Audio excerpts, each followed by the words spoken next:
over the previously undefeated Carolina Panthers. Thank you, Dak Prescott. Thank you, Ezekiel Elliott. Zeke with over 100 yards for the first time this season. 20 carries, $143. Dak threw touchdowns to 4 different receivers. And the Dallas Cowboys are now 3-1 and headed in only one direction, according to Dak. Take a listen. We want to be the best, and we want to win. And we want to win late in the year, and we want to go play in the last game out in California. And so we got to continue to build on this culture week in and week out. No matter what situation we are in the game, we've got to lock arms and just trust our brotherhood and everything and all the commitment we've had up to this point, and continue to grow and continue to get better. Big reason the Cowboys won, second-year stud Trayvon Diggs. 2 more picks in this game for Dallas. Only 2 entire teams have more picks than Diggs. 5 this season. Complete game on offense, a complete game on defense for the Dallas Cowboys. Chris Broussard, is Dallas starting to look like a Super Bowl contender after getting to 3-1 yesterday? Well, Jenna, because of the last quarter century of futility in Dallas, it's hard for me to really go all in on the Cowboys, but I'm doing it. I'm diving in the pool, all right? I am now saying the Dallas Cowboys are a contender. Now, I still wouldn't call them the best team in the NFC. I still think there's maybe 3 teams better than them right now, but I'll say they're a legitimate contender now. I mean, they've got great win. They played the defending Super Bowl champions really closely. Barely lost to them, beat a good Chargers team, annihilated a Philadelphia team, and actually beat them worse than Knicks Chiefs beat them. And then yesterday took an undefeated Carolina team and pretty much owned them.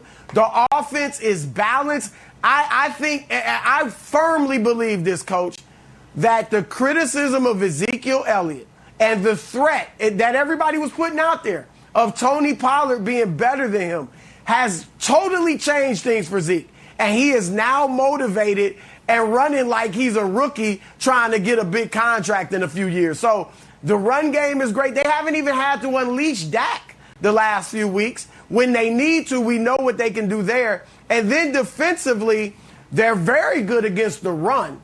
And now with Trayvon Diggs, the pass defense, they still obviously have weak spots in other parts of the secondary. But Trayvon Diggs, I called him a Pro Bowler last week. I may have underestimated him. So, yeah, I think they're a contender, Coach, in the NFC. Well, Chris, when you look at the game plan, it's interesting that if you give Zeke the ball 20 times since 2018, they're 13-5. When it's all about letting Dak throw the ball and you know, what is it? Now we're going to add let Dak cook and Dak whatever it is. There's a consistent formula in Dallas that wins, and they follow that formula, and suddenly they win. And if you keep giving the ball and establishing the run, and even if you want to mix who you give the ball to, it opens up so many things for Dak. And it was interesting watching Dak's press conference. He was almost disappointed when he realized how few pass attempts he had, you know, as he's talking about it, even though he was really excited about the game. But this is the way that Dallas needs to go. And with that young defense, there are positive things that are happening, but running the ball and controlling time of possession really helps them too. And it's a complementary game plan that I know Nick hates because he only thinks people should throw the ball. I don't hate it. No, listen. And I was thinking about you when I was watching this game, and I was prepared to do this because unlike my dear beloved colleagues, Chris Broussard and Kevin Wildes, I can admit when I was wrong. And up to this point, I may have been wrong about Zeke. I said Zeke was done as a high-level NFL running back. I don't even care about the 40-plus yard run he had yesterday. There was a kind of mundane run on 2nd and 5 where he was hit a yard after the line of scrimmage and fought his way forward for the first down. And I was like, oh, I recognize that Ezekiel Elliott. That's the Ezekiel Elliott from Ohio State. That's the Ezekiel Elliott from his first year in football and the year after. This Cowboys team, to me, is clearly the best team since 2016, Dak's rookie year. And that team that year could have gone to the Super Bowl. They were 13-3. They had home field advantage, and they lost in the playoffs on a last-second Mason Crosby field goal after one of the best throws of Aaron Rodgers' career, that throw on the sideline to the tight end that I still don't know how he made it and how that play ended up being converted. This Cowboys team, it not just because we always talk about the passing offense. Dak is obviously better than he was 5 years ago, and Dak wasn't sensational yesterday, but we know Dak is a better player than he was as a rookie. The running core, Zeke plus Pollard, even if Zeke isn't as good as he was as a rookie, if he's anything close to what he was yesterday, you're going to have a balanced offense, which I'm fine with if you have the pieces, coach, to balance it. But the most important thing that happened yesterday is Trayvon Diggs. If you have a star corner, it changes the math on how you can play defense. And this is what I want your take on, Coach. And I don't want to overreact, but it wasn't just the 2 picks. It's the pass breakups. That pick is one thing. The second pick was even better. It's that you saw some of this from him as a rookie, and that's such a tough position to play as a rookie. DeMarcus Lawrence isn't even playing yet, and they're getting a pass rush.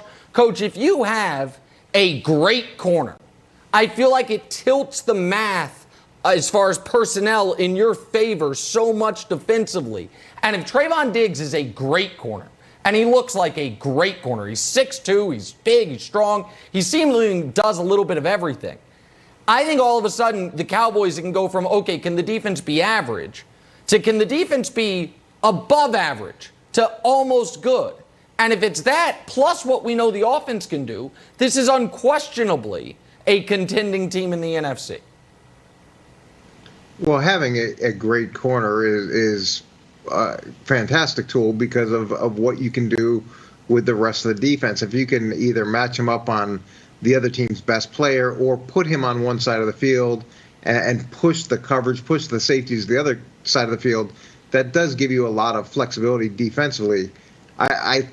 We need to hold off on tagging him as great. There's a lot of really good things.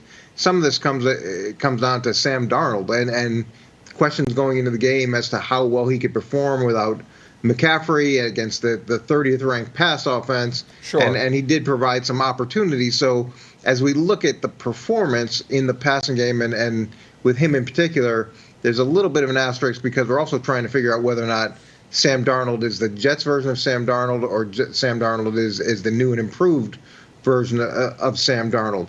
There are a ton of encouraging things defensively from Dallas, but there's a lot of work to go, and you have to protect that defense and not get caught up with no huddle and short or extending games through passing it a million times. You got to protect those guys as they're emerging. All right, I just quickly wanted to say this. Nick, that was cute what you said, but I can't let you get away with that, all right?